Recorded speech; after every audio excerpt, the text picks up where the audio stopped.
In 1955, the United States began the most expensive construction project in history, the Eisenhower Interstate Highway System, consuming 2.6 billion man-hours and covering 47,000 miles. It held rigid specifications, allowing cars to travel at high speeds over great distances. It enabled unprecedented mobility on a national scale. It's hard to imagine free two-day shipping without it. But today it doesn't work as President Eisenhower envisioned. Huge traffic jams break out across the interstate system every weekday. These traffic jams aren't just predictable, they're getting more intense. And in 2017, they cost the United States $305 billion in lost productivity.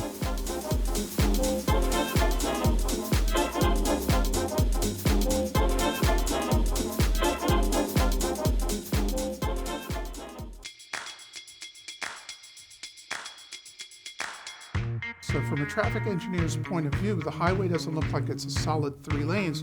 It looks like it bottlenecks at various points. The capacity gets reduced.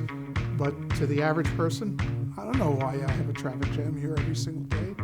Sam Schwartz is a New York City traffic engineer who invented the word gridlock in 1980, earning him the nickname Gridlock Sam. There were a few of us that talked about the grid system in Manhattan locking up. And when we went to City Hall with that, they said, I never heard of this thing, gridlock.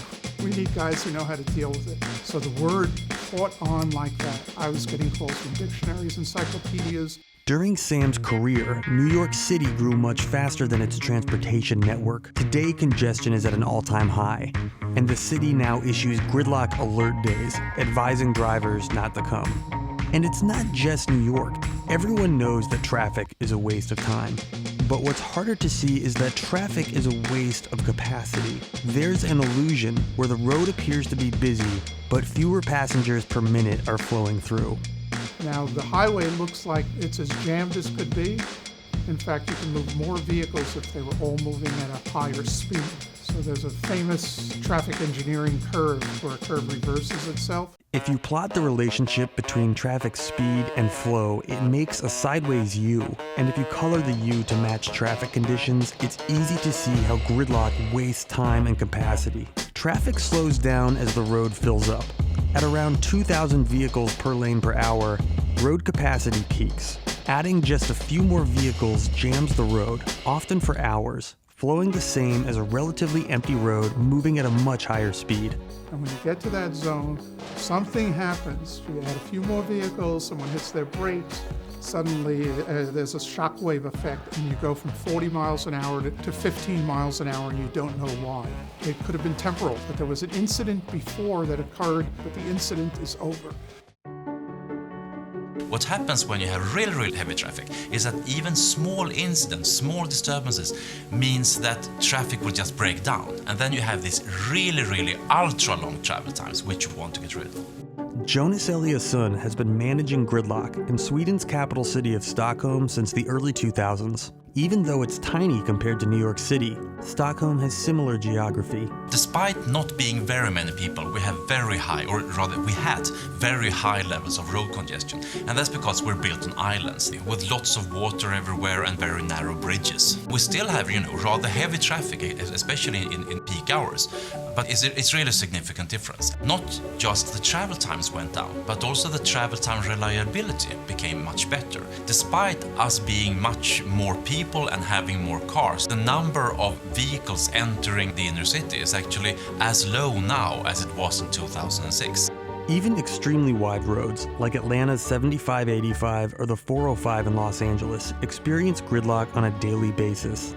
Stockholm didn't build wider roads. Instead, they managed existing ones. And there are basically two ways to do this.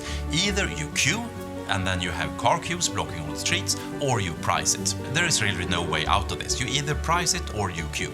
But queues are a waste of time in the sense that we can't collect all this wasted time and use it for something productive instead. In that case, prices are just so much more efficient because the revenues can be used for something else. They can be used for public transportation or more roads or bicycle lanes, or for that matter, healthcare or income tax reductions or whatever. Stockholm created a cordon zone by adding electronic tolling to 18 entry points surrounding its congested downtown. Every car entering pays a price, which varies according to traffic. It's most expensive during rush hour, but cheap or free when traffic is light. Gridlock can take hours to clear, so the goal is to prevent it, setting the price to achieve about 85% of peak capacity, allowing for high speeds and a buffer against the tipping point of instability. This system is called congestion pricing, and it aims to keep traffic flowing at its maximum capacity. You don't really care what kind of car you're pricing. So if it's a taxi, if it's an Uber, if there are 2 persons in the car, if there are 3 persons in the car, it just basically occupies the same space. So you price it the same. And then people will react to that. For example, the occupancy level on the car will go up. It's really not about making the streets empty. It's just, taking away that excess demand that makes traffic become a gridlock. Cities like Singapore, London, and Milan are using it successfully. But setting it up is hard because people don't want to pay for something they've been using for free. When the ideas of congestion pricing started in Stockholm, it was extremely politically controversial. They at least agreed to do a trial with congestion pricing. And I was then one of the persons in charge of designing this trial scheme, and I was actually rather dubious or hesitant that people would change their mind. Gridlock went away, but came back right after the trial. Stockholm then decided to make congestion pricing permanent. When they saw traffic who had always become gridlock, for the last 20 years, and then suddenly traffic was just flowing. And that did something to people's perception and acceptance for congestion pricing. At the same time in the mid-2000s, New York City entertained its own proposal. Then Mayor Michael Bloomberg was supporting a 60th Street cordon plan for Manhattan. Many consider Manhattan to be a natural fit for congestion pricing, as some of its entry points already have tolls. And it has so many transportation alternatives. Offer a good alternative form of transportation. And that's why for now in New York City, we're only proposing the Central Business District. But the state of New York killed the plan in 2008, and 10 years later, it failed again. Part of their reluctance is how it might exacerbate New York's existing network of tolls. New York has many bridges and tunnels, but it's uncoordinated which have tolls and which are free. There's no central strategy optimizing traffic flow throughout the region. We have tolls that are as high as $17 one way in places that we offer terrible transit.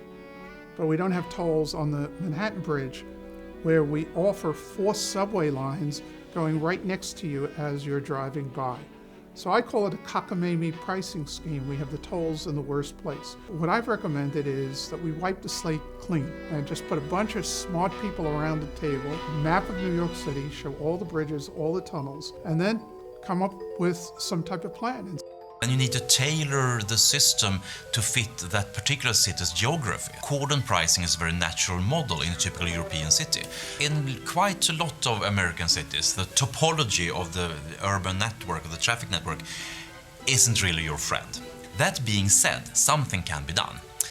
Right now, congestion pricing in the United States is largely limited to highways. The idea there is to keep the traffic moving, and if the traffic is always moving, it turns out that you can achieve higher volumes than if you let everybody try to use the road at once. Interstate 66 in Northern Virginia is the first place in the United States with congestion pricing, and it doesn't look at all like a cordon. It prices a busy freeway through the suburbs, and it creates its own alternative. The fee is waived for high-occupant vehicles. Its success has big implications for traffic in the United States, since so many Americans commute on the interstate system. But the I-66 pricing has been controversial. Its price spikes upset commuters. Because the most common argument against congestion pricing is that, our particular city is just impossible because you don't have any other option. And that is almost never true. Most city planners, they underestimate the number of alternatives that is actually there. It's enough that maybe, 20% of car drivers have at least some other option to actually affect traffic. Gridlock can be caused for many reasons, and congestion pricing won't solve all of it. But most cities have predictable traffic jams that reoccur in the same places every day, and these can be managed. Well, there are basically 4 different sort of building blocks. You should have attractive public transportation, You should make it easy to cycle and walk. You should have compact land use, and you need some kind of efficient restraint on car pricing. If you do all four of these, they work really well together. Road capacity tends to get filled up because car is such an efficient mode of transportation. You will reach that point where traffic comes to a standstill, and then it's all about getting from that standstill level to the level where traffic starts flowing again. Learn more, check out Gridlock Sam's books, links in the video description below. Does congestion pricing negatively impact low-income people?